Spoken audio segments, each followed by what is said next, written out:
Hey, what's going on? Ryan here with Intersection Records, and Quincy Jones died yesterday at his home in Bel Air, California. You know, obviously Thriller is the highest selling album of all time and made Michael Jackson a legend, helped solidify the career of Quincy Jones. And I wanted to tell the story of Van Halen, Eddie Van Halen, playing on that record, and the time that Eddie almost hung up on Quincy Jones when he was asked to play on the song Beat It. He gets the phone call at home from Quincy Jones. He thinks he's being pranked. He says, what do you want, you effing so-and-so? Eddie recalled in a 2012 interview with CNN, what the hell do you want? When Jones explained who he was, Van Halen quickly apologized, although he was still not convinced that he was talking to Quincy Jones. Again, still not 100% sure. I said, I'll tell you what, I'll meet you at your studio tomorrow. And lo and behold, when he got there, there was Quincy, there was Michael Jackson, and there were the engineers. Eddie barely knew who Michael was. You know, Van Halen, this is October of 1982. Van Halen had already put their fifth album out, Diver Down, in the spring of '82. And, you know, Steve Lukather from Toto plays guitar on that track. So does his bandmates from Toto, Jeff and Steve Porcaro, on drums and bass.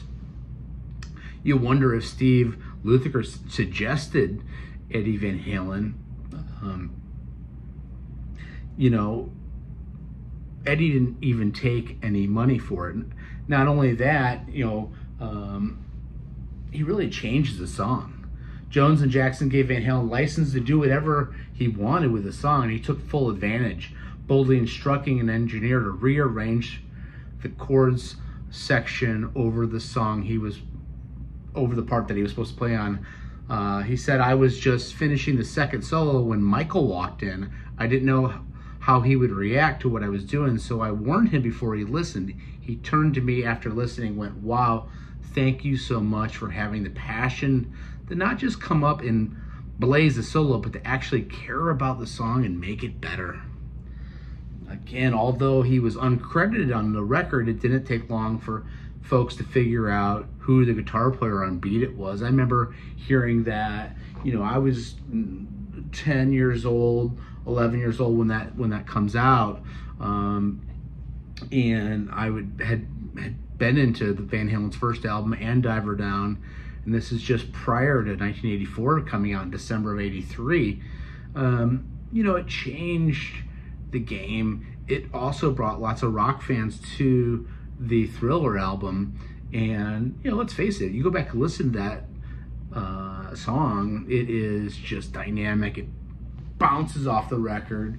Van Halen, one of the things of the pact in that band is that they weren't really to work with other musicians. In fact, Alex Van Halen was upset that Eddie went ahead and worked with another artist, even though Eddie didn't think it was a big deal. That record went on to worldwide fame, and the biggest record of all time. Certainly made David Lee Roth jealous. David Lee Roth quickly then did his own EP with California Girls and Just a Gigolo and broke that band up.